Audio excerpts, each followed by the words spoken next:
wish you a Merry Christmas and a Happy New Year. Hello, my little Christmas elves. Welcome to another Second Chance Film Review. My name is Matt from the NewWerx Film Department, and for the holiday season, I've decided that I'm going to be revisiting 5 Christmas movies that everyone seems to love, except for me. Now, I already gave a second chance to the Will Ferrell movie Elf, and overall I decided, yes, I approve. But today I'm looking at another movie that people actually seem to love. Actually. Love. I'm watching Love Actually. Now, this is what I remember about Love Actually. It's a series of fragmented short stories. I remember that Emma Thompson is married to Snape, and then he makes her sad. There's a guy who's American and then wants to go to England because he thinks he has a cute accent and he'll be able to get a date there. There's an airport scene, and then they sing All I Want for Christmas Is You at the end, and people seem to like it. I just remember thinking that the movie was a little bit overhyped and didn't really live up to my expectations, but here I am. Older, wiser, disillusioned with love.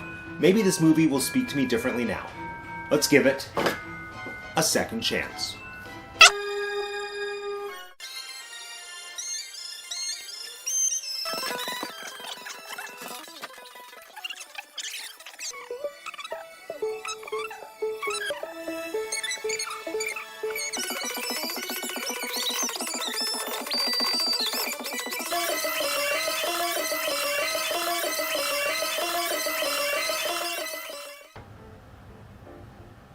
Huh.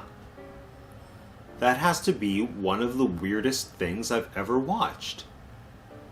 Like, I finally understand what the kids mean when they say they can't even. Like, with Love Actually, I can't even. Now, I took a poll of some of my friends, like I did with Elf, to ask them why they liked this movie, and actually I found out that people are very divided on this film, more so than I thought. A lot of people really don't like it, and a lot of kind of on the fence, but the general consensus seems to be that the movie plays out like a series of short films, obviously, and that the good is very good and outweighs the bad. And really, I think that's the best way to describe this movie. That is a perfect assessment. Like, you can't deny that the good in this movie is spectacular. The best part is obviously the storyline where Emma Thompson is married to Snape and then he makes her sad because of Joni Mitchell. And it's just so weird and jolting having a beautifully made portion of the film with rich layers and nuance and beautiful character work intercut with something like the saga of Colin, God of Sex. I am Colin, God of Sex. Oh, and apparently I was wrong. It's a British guy wanting to go to America to get girls with his cute British accent. Although, speaking of the saga of Colin, God of Sex, on this rewatch, I was able to actually appreciate his storyline just for the sheer entertainment value. The first time I watched Love Actually, I was watching his story unfold thinking, okay, this has to come to some kind of point or like an epic moment of self-discovery, but it doesn't. And I feel like knowing that, now I'm kind of in on the joke and I can just watch and appreciate how ridiculous his journey is. Like how ridiculous his literal journey is.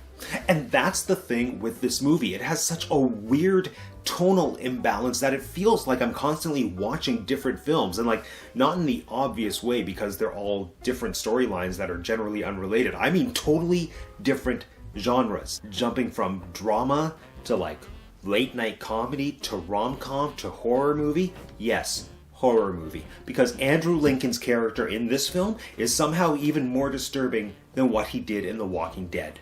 And if you want further proof of what a weirdly disconnected movie this is, just look at the stuff that they cut. Apparently, Rowan Atkinson's character was supposed to be like a Christmas angel who affected the lives of multiple characters within the film, but then that whole element was cut and he just became the really quirky shop assistant selling Snape the necklace, which actually, to be fair, was probably my favorite part of the whole movie. It was hilarious. Oh, and of course, the gymnastics scene that they cut from the airport. I'm not joking. There's an extended cut of Sam's run through the airport where he whips out his skills as a child gymnast to outrun airport security, and I honestly wish I could tell you that these clips were a parody, but nope. That was shot with the intention of putting it into the film. And who knows, maybe the reason this movie is so weird is because of all the stuff that they cut. You know, it's possible I could be on board with this film if the entire thing existed in, like, this world of magical realism where Rowan Atkinson is a Christmas angel, and where Sam is a child gymnast who can pretty much defy laws of physics to escape airport security. And just think, if that's the stuff that they told us they cut, imagine all the gems that we don't know about. But right now, for me, this movie just sits in a place where it doesn't blend with itself. I think the one storyline in the whole film that is successful at balancing the rich nuance and the over-the-top wackiness is the one with Martin Freeman and Joanna Page as the on-set body doubles. I used to think that this whole storyline was just thrown in there for some cheap laughs, but giving the movie a second watch, there's some beautiful character work happening from Martin Freeman and Joanna Page as these two individuals who are completely comfortable with being literally naked and exposed in front of hundreds of people, but are uncomfortable and shy when it comes to trying to make an actual human connection with one other person. And that contrast is a beautiful character study, and it's really sweet and endearing, and it's giving us comedy on top of all of that. It's perfectly balanced. Thanos would approve. But I think that balance is what's missing from most of the other storylines. So is Love Actually a movie I would watch again? Well, like Elf, it's a movie that I wouldn't mind having on as like background music while I'm wrapping presents and putting up a Christmas tree or whatever.